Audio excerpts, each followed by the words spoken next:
नमस्कार, मी कीर्ती गायकवाड. स्वागत आहे आपलं आय न्यूज 28 मध्ये. चला तर मग जाणून घेऊयात महाराष्ट्रातल्या ताज्या घडामोडी. खापा येथे काँग्रेसची कॉर्नर सभा. रामटेक लोकसभा निर्वाचन क्षेत्राचे काँग्रेस महाआघाडीचे उमेदवार श्यामकुमार बर्वे यांची भवानी माता मंदिर चौक येथे कॉर्नर सभा घेण्यात आली. यावेळी प्रमुख अतिथी म्हणून शिवसेना उबाठा नागपूर जिल्हा अध्यक्ष उत्तम कापसे यांनी सभेला संबोधन केले. त्यांनी सांगितले की भाजपाच्या काळामध्ये अतोनात महागाई वाढली असून महिलेवर अत्याचार सुद्धा वाढले आहे आणि शेतकऱ्यांना कमी भाव देऊन शेतकऱ्यावर एक प्रकारे अन्याय करत आहे. त्यामुळे येणाऱ्या निवडणुकीमध्ये काँग्रेस महाआघाडीचे उमेदवार श्यामकुमार बर्वे यांना प्रचंड बहुमताने विजय करावे असे आवाहन केले.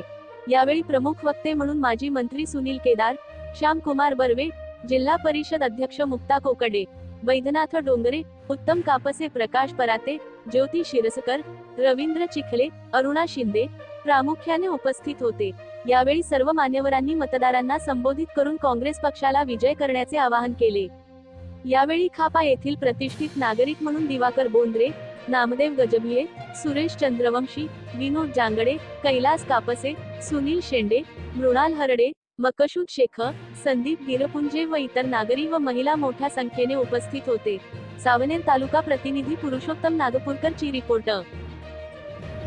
प्रजासभेला उपस्थित महाराष्ट्राचे नेते माजी मंत्री माननीय सुनील केदार साहेब, जिल्हा परिषद अध्यक्ष माननीय मुक्ताबाई कोकडे, भंडारा गटाचे जिल्हा अध्यक्ष माननीय पंचायत समिती सभापती जिल्हा प्रमुख वैद्यनाथजी डोंगरेजी, समस्त मंच, सर्व वडील मंडळी, बंधू आणि भगिनींनो,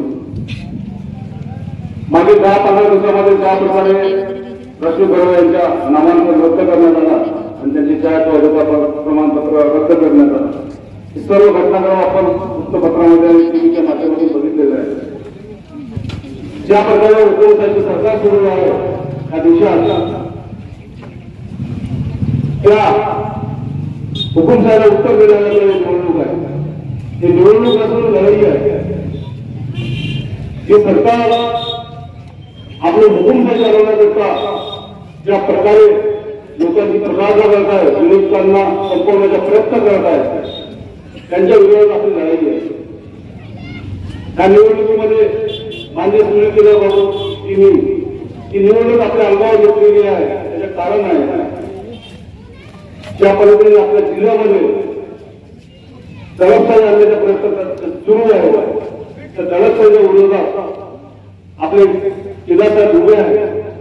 उमेदवार जरी असतो लोकसभेच्या, तर खरी निवडणूक आपल्या साहेबांची आहे. कारण साहेबांच्यामुळे भीती आहे त्यांना. साहेब नसते ते निवडणूक त्यांना सोपी असते. साहेबांनी 3 महिने अगोदरपासून लोकसभेचा उमेदवार ठरवला होता. त्याला कट टाळाटाळ करून त्याचा अर्ज रद्द करण्यात आला. काल परवामध्ये हायकोर्टाने सर्व प्रक्रिया ग्रामीण एकटे सुनीलबाबू केदारच्या खांद्यावर चालत आहे. तो खांदा त्यांना कंट्रोल करायचे आहे म्हणून वेगवेगळ्या प्रकारे आपल्या लोकांना प्रतारणा करत आहे.